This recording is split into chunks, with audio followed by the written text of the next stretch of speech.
This is Mercy's testimony how she got to the edge of divorce due to quarrelling and nagging. Don't forget to subscribe. For months ago, I was standing on the brink of losing my marriage if it were not of God's grace. I was consumed with frustration, anger, and disappointment. Every day was a battle with my husband, arguing constantly, and I hate to admit it. I was the one who kept it going. I couldn't see it then, but looking back, I know now that my words, my demands, my complaints, and even my nagging were hurting him more deeply than I could ever imagine. In my heart, I wanted the best for our marriage, but my actions and words were pushing him further away. I was quick to criticize, quick to correct, quick to demand more of him without seeing how much he was already carrying. I wanted him to be a certain way, to fulfill my every expectation. I didn't realize that my constant demands were cutting down his spirit. One night, after a particularly heated argument, I was feeling defeated and empty. I sat in bed with tears streaming down my face, wondering how he had ended up here.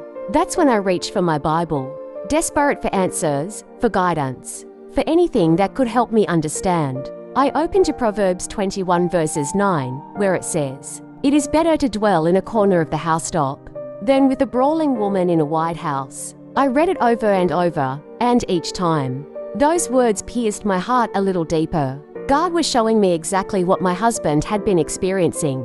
I realized I had been pushing him far away with my words, with my lack of respect and submission. That verse was the wake-up call. I prayed right there and asked God to help me change. I prayed for humility, for understanding, and for wisdom to rebuild what I had broken. God answered. I started learning to listen without interrupting and judging, speaking with kindness, with encouragement, and even with gentleness. I saw my husband's efforts, his hard work, and his love in ways I had been blind to before.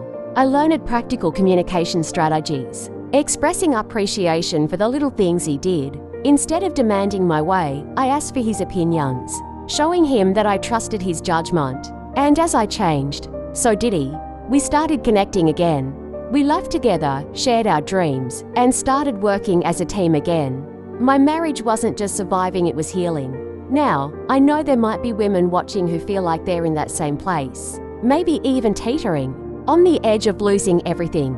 I want you to hear me. It's never too late to change. I was able to turn things around by respecting, honoring, and submitting to my husband. If you're in the habit of giving ultimatums, of laying down demands or threats, I want to encourage you, take a step back. Your marriage can be healed, and it can be stronger than ever. If this testimony resonated with you, please leave a comment below. And if you haven't already, please like, subscribe, and share.